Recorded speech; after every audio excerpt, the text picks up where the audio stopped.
Bonjour à tous, c'est Clément de Romfluence et aujourd'hui je vais vous présenter la recette thé coquelicot vanille.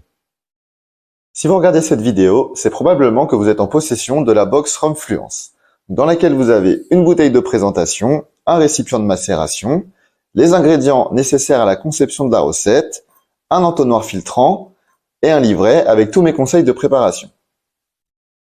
Donc, dans un premier temps, on va prendre la gousse de vanille qu'on va fendre en deux dans le sens de la longueur.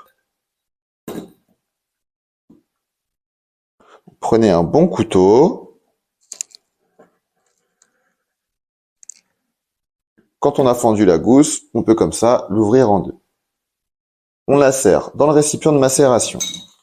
On prend ensuite le sachet de thé au coquelicot qu'on va insérer dans le récipient de macération.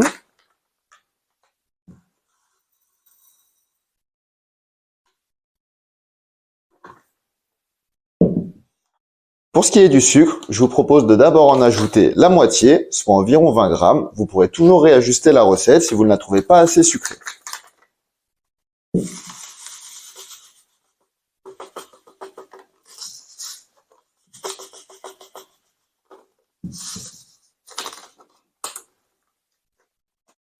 Votre mélange est maintenant prêt. Il ne vous reste plus qu'à ajouter 50 centilitres de rhum.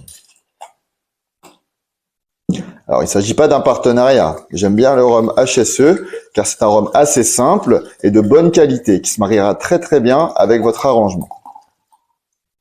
Vous pouvez bien sûr ajouter le rhum de votre choix, mais c'est celui-ci que je vous préconise.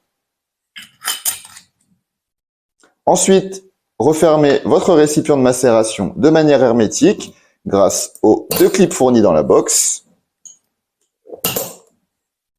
Commencez à mélanger un petit peu. Après 7 à 10 jours de macération, vous pouvez goûter votre préparation. Le but étant de savoir si vous la trouvez assez sucrée.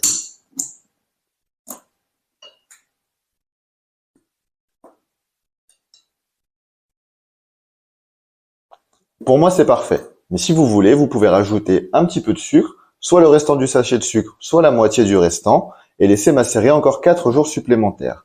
Le tout est de ne pas laisser le thé macérer plus de 14 jours. On peut donc filtrer la préparation.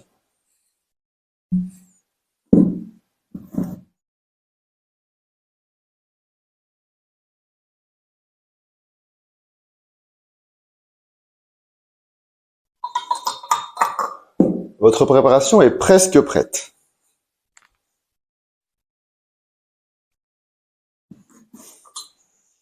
Donc, ce que vous pouvez faire maintenant, c'est ajouter la gousse de vanille directement dans votre bouteille de présentation. Ça va accentuer un petit peu le goût de la vanille.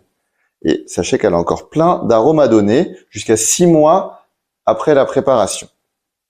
Donc, vous pouvez l'insérer directement dans la bouteille de présentation. Et plus vous allez laisser la gousse de vanille macérer, plus le goût de vanille va s'accentuer. N'hésitez pas à me dire ce que vous avez pensé de cette recette directement en commentaire, à partager vos créations sur les réseaux sociaux, en taguant Romfluence, et bien sûr, à consommer avec modération.